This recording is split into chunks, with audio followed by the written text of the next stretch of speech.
Assalamualaikum warahmatullahi wabarakatuh. Halo anak-anak. Nah, kali ini Mister akan sedikit menambahkan informasi tentang bisnis model Canvas. Banyak pertanyaan yang masuk ke Mister. Bagaimana Mister menuliskan struktur biaya? Apa saja Mister yang termasuk di dalam biaya produksi dan lain sebagainya. Nah, pada video singkat kali ini Mister akan menjelaskan bagaimana kalian harus merancang struktur biaya seefisien mungkin. Pada dasarnya, struktur biaya ini terdiri dari 3 biaya yang harus dituliskan di bisnis model Canvas. Yang pertama adalah biaya investasi. Biaya investasi ini dapat didefinisikan sebagai biaya awal yang keluar sebelum biaya lainnya kalian keluarkan.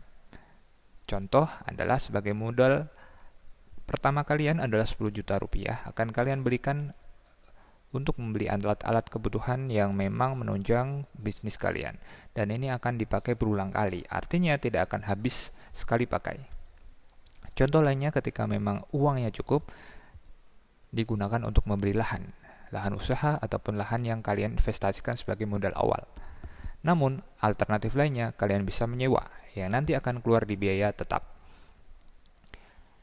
Dan silakan dituliskan biaya investasi ini di samping rincian kebutuhan yang keluar, sehingga nanti bisa ditotalkan dengan biaya lainnya. Biaya yang kedua adalah biaya operasional.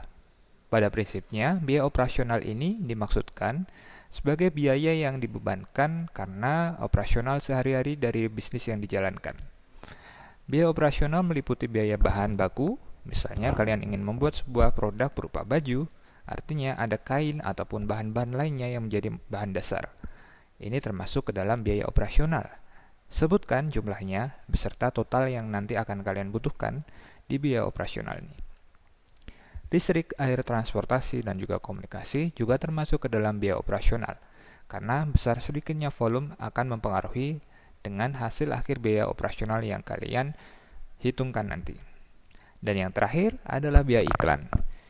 Biaya iklan ini termasuk ke dalam iklan offline, online yang kalian gunakan untuk pemasaran produk. Nah, ada 3 hal tadi yang menjadi biaya operasional. Mungkin ada tambahan lainnya, silakan dituliskan di sini secara detail. Yang terakhir adalah biaya tetap. Biaya tetap ini pada dasarnya adalah biaya yang dikeluarkan setiap bulan dalam jumlah yang tetap. Artinya tidak berubah meskipun komponen di biaya operasional, biaya investasinya berubah. Di biaya tetap ini meliputi ada biaya gaji untuk tenaga kerja yang kalian pekerjakan. Meskipun ketika memang pada bulan-bulan tertentu kalian akan mengurangi ataupun menambah gaji, tapi gaji di sini termasuk ke dalam biaya tetap. Biaya lainnya adalah biaya sewa lahan, ya, ketika tadi tidak membeli lahan karena memang kurang, ya, misalnya kurang modalnya dan lain sebagainya, kalian mempertimbangkan alternatif lain yaitu biaya sewa lahan, maka setiap bulannya akan menjadi biaya tetap. Dan yang terakhir adalah biaya pajak tetap. Tentunya setiap usaha juga perlu memikirkan adanya pajak tahunan, ya, yang harus dialokasikan untuk pembiayaan ini. Dari 3 komponen biaya ini, biaya investasi, biaya operasional, biaya tetap, silakan dituliskan secara detail, kemudian dijumlahkan.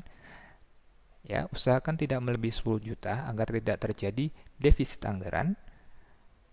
Kemudian nanti hasil akhirnya produknya yang sudah jadi akan ada berapa, nanti akan menjadi harga jual. Pastikan Anda telah menghitung laba termasuk di dalam harga jualnya, sehingga nanti mendapatkan keuntungan di hasil akhir. Selamat mencoba, semoga bermanfaat. Assalamualaikum warahmatullahi wabarakatuh.